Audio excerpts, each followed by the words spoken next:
का ये first part है। बेसिक्स हम जानेंगे त्रिदोष के ऊपर।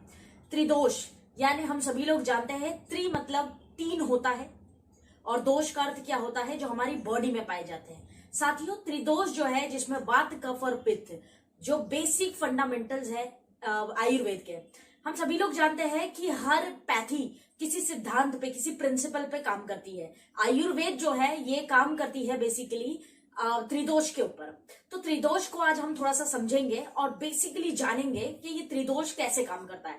तो चलिए साथियों शुरुआत करते हैं। त्रिदोष में आती है 5 वो चीजें जिसके ऊपर हम अभी चर्चा करेंगे, जिसका आयुर्वेद में वर्णन आया है, आयुर्वेद के ग्रंथों में, जिसको हम कहते हैं पंच महाभूत। पंच महाभूत का अर्थ क्या होता है? इन पंच महाभूतों से मिलकर जो चीज बनती है वो होती है त्रिदोष। त्रिदोष यानी वात, कफ और पित्त। तो ये पंच महाभूत जो है प्रिंसिपल है बेसिक आयुर्वेद का, जिनके आधार पर हम एक पेशेंट का इलाज करते हैं और किसी को भी लाइन ऑफ ट्रीटमेंट जो है हम इस बेसिस पे देते हैं। तो ये पंच महाभूत क्या क्या है, सबसे पहले तो उसको देखते हैं। सबसे पहले पंच महाभूत, पंच का अर्थ क्या होता है? 5 महाभूत। तो पंच अर्थ होता है 5, राइट? तो 5 कौन सी एलिमेंट्स है जो पंच महाभूत का हिस्सा है? तो सबसे पहली जो एलिमेंट है यहाँ पे वो है बेसिकली साथियों अर्थ यानी कि पृथ्वी। दूसरा है एयर यानी कि वायु। तीसरा है जल यानी कि वाटर। चौथा है अग्नि यानी कि फायर। और 5वां है स्पेस यानी कि आकाश। तो ये पंच महाभूत जब मिलते हैं तो वात, कफ और पित्त का निर्माण होता है बेसिकली। अगर हम वात, पित्त और कफ को थोड़ा सा समझें तो ये पंच महाभूतों का मिश्रण है, ये कॉम्बिनेशन बनता है। कैसे?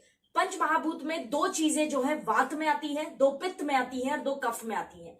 अब आप बोलेंगे पंच महाभूत है तो ये 6 कैसे हो गया? तो वो आपको समझ में आ जाएगा जब मैं कंपैरिजन बताऊंगी। तो वात की अगर हम बात करें तो वात दोष के अंदर सबसे पहले जो 2 कॉम्बिनेशन पंच महाभूत के आधार पर पाए जाते हैं वो कौन से हैं? एयर एंड स्पेस, अर्थात वायु और आकाश। तो वायु और आकाश ये 2 चीजें इसके अंदर पाई जाती है जो वात दोष में आती है। दूसरा होता है साथियों पित्ता दोष। पित्ता दोष के अंदर 2 चीजें पाई जाती है, वो होता है फायर एंड वाटर, अर्थात अग्नि व जल। ये 2 चीजों से मिलकर बनता है पित्ता दोष। तीसरा हम बात करें कफ दोष की, तो कफ दोष की अगर हम बात करें तो इसके अंदर होता है अर्थ एंड वाटर, अर्थात पृथ्वी व जल। ये 2 चीजों से मिलकर बनता है आपका कफ दोष। तो अब आप जानते हैं वात, पित्त और कफ किस प्रकार पंच महाभूत इसके अंदर पाए जाते हैं। तो साथियों किसी भी पेशेंट को जब भी कोई ट्रीटमेंट देना हो तो पंच महाभूत का ध्यान हमेशा रखना है, अर्थात त्रिदोष क्या है और वो पेशेंट कौन से दोष का है उस हिसाब से उसको इलाज करना है और वो दवाइयां उसको देनी है, राइट? तो पंच महाभूत और त्रिदोष अब आप जानते हैं। आगे बढ़ते हैं साथियों। त्रिदोष जो है बेसिकली दोष जिसको हम कहते हैं वो हर व्यक्ति में बचपन से पाया जाता है, वो कभी भी बदलता नहीं है। हाँ, एग्रावेट जरूर होता है, कभी वात बढ़ गया, कभी पित्त बढ़ गया, कभी कफ बढ़ गया, ये ऐसा होता रहता है। लेकिन हर व्यक्ति जो है दोष जो है बचपन से पाया जाता है। कुछ लोग जो है वात दोष वाले होते हैं, कुछ पित्त दोष वाले होते हैं, कुछ कफ, कुछ कॉम्बिनेशंस में भी होते हैं, उसको भी हम आगे की वीडियोस में समझेंगे। फिलहाल इस पे बात करते हैं। जैसे कि मैं आपको बताऊं, वात दोष का जो पेशेंट होगा या वात दोष का जो व्यक्ति होगा वो बहुत एक्टिव होगा, उसका एनर्जी लेवल्स आपको हमेशा अच्छा दिखेगा, बहुत हाइपर होता है, बहुत एक्टिव रहता है। पित्त दोष के पेशेंट्स जो होते हैं ये बहुत एग्रेसिव होते हैं लेकिन इंटेलिजेंट भी बहुत होते हैं, लीडर वाली क्वालिटीज इनके अंदर होती है। और जो कफ दोष के लोग होते हैं ये बहुत स्लो, काम और इजी लोग होते हैं, किसी भी चीज पर जल्दी से रिएक्ट नहीं करते, बहुत सोच समझ कर जवाब देते हैं, हर काम को धीरे धीरे धीरे करते हैं, बहुत स्लोली, क्योंकि कफ दोष बेसिकली स्लो होता है और वात दोष इज मूवमेंट, एयर, राइट? उसके अंदर वायु पाया जाता है तो वो फास्ट होगा। और पित्त दोष जो क्या होता है वो गर्म होता है, हॉट होता है। पित्त के अंदर आप देखते हैं जल और अग्नि पाया जाता है, तो ऐसे लोग एग्रेसिव होते हैं, कुछ भी कह दिया फट से तुरंत रिप्लाई करना है, ये कैसे कह दिया, वो कैसे कह दिया, एग्रेसिव होते हैं। तो ऐसे हर व्यक्ति के अंदर आपको कुछ गुण देखने मिलते हैं। यहीं पे मुझे एक बात जो याद आ रही है वो ये है कि अगर आप मुझसे पूछें कि मेरा कौन सा दोष है तो मैं आपको बता दूं कि मैं वात और पित्त का कॉम्बिनेशन हूं। ऐसे भी लोग होते हैं जो कॉम्बिनेशन भी होते हैं जिनके अंदर दोष के, खैर उस पर आगे चर्चा करेंगे। तो साथियों ये दोष जो है यहां तक आप समझ चुके हैं। आगे बढ़ते हैं और थोड़ा सा बेसिक जो है दोषों को और समझते हैं। समझने वाली यहाँ पे बात यह है साथियों कि जैसे कि एक दिन के अंदर तीन हिस्से होते हैं। 24 घंटा जो होता है हमारा, उसके अंदर तीन हिस्से होते हैं। पहले होती है सुबह, फिर होता है दोपहर यानी कि डे, फिर उसके बाद में होती है नाइट यानी कि रात। ये तीन हिस्सों में जो है हमारे 24 घंटे बटे हुए हैं। ठीक उसी प्रकार मनुष्य शरीर भी बटा हुआ है। कैसे, देखिए समझते हैं। यह ऊपर से लेके जो आपका चेस्ट तक का हिस्सा है, ऊपर से लेके चेस्ट, ये है आपका मॉर्निंग का हिस्सा जिसको हम कहते हैं कफ। कफ दोष वाली जो चीजें होती है वो मॉर्निंग के हिस्से में पाई जाती है। This is morning, right. और चेस्ट से लेके पेट तक, स्टमक तक, नाभि जिसको हम कह सकते हैं, वहां तक होता है आपका दिन का हिस्सा यानी डे टाइम, जिसको हम कहते हैं पित्त दोष। वो टाइम होता है पित्त दोष का। और नाभि के नीचे, स्टमक का जो सेंटर है, वहां से लेके नीचे पैरों तक होता है रात का हिस्सा, दैट इज नाइट। और वो कंट्रोल्ड होता है वात दोष से। तो अब आपके लिए बहुत सिंपल हो गया है समझना कि कफ दोष यानी हेवी चीज। इसलिए आपने सुना होगा कि बहुत से लोग कहते हैं कि ब्रेकफास्ट जो है किंग की तरह करना चाहिए, भरपूर जम के खाइए, राइट। लंच जो है अच्छा हैवी खाइए, क्योंकि डाइजेशन जो है बहुत अच्छा होता है दिन के टाइम में, बिकॉज कि वो पित्त का समय होता है। बात में रात के टाइम में लोग क्या कहते हैं, हल्का खाइए, बिल्कुल लाइट खाइए जो इजिली डाइजेस्ट हो जाए, क्योंकि वो हल्का रात का टाइम है, दैट इज कॉल्ड वात दोष। तो ये तीन हिस्सों में आपकी बॉडी भी बटी हुई है, जिसके सिद्धांतों पर जो है आयुर्वेद काम करता है। आगे चलते हैं साथियों और समझते हैं कि इन तीनों में सबसे महत्वपूर्ण कौन सा है और किसका क्या रोल है। वात दोष अगर किसी व्यक्ति का बिगड़ जाता है तो करीब करीब 80 प्रकार के रोग बॉडी में आ जाते हैं। आपके मनुष्य शरीर में 80 प्रकार के रोग उत्पन्न हो सकते हैं।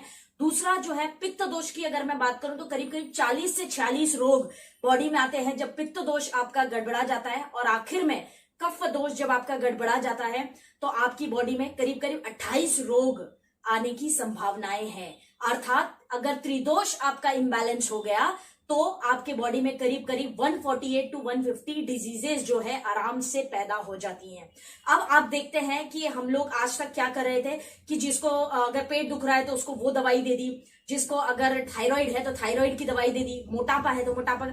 ये फॉर्मूला जो है दूसरे पैथीज के प्रिंसिपल पे चलता है साथी। ये फॉर्मूला वो उनके प्रिंसिपल है।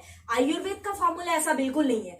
आपको वात दोष समझना पड़ेगा, पित्त और कफ, और इसके आधार पर एक पेशेंट का इलाज करना पड़ेगा। अर्थात अगर आपने किसी का वात दोष सही किया तो 80 प्रकार के रोग चुटकियों में आप जो है ठीक कर सकते हैं, या सही कह सकते हैं कि रीट्रीट कर सकते हैं, राइट। तो ये आपको साइंस जो है थोड़ा सा त्रिदोष का समझना पड़ेगा। उसी प्रकार से जब हम बात करते हैं कि तीनों ही जब इम्बैलेंस हो जाएगा तो बीमारियां जो है बॉडी में आने लगेगी, और तीनों ही बैलेंस रहेगा तो बीमारियों से मुक्त आप जीवन जी सकते हैं। इसलिए कहते हैं Ayurveda is all about lifestyle. Lifestyle जितनी बेहतर होगी उतना बेहतर आप अपने आप को बीमारियों से बचाकर रख पाएंगे।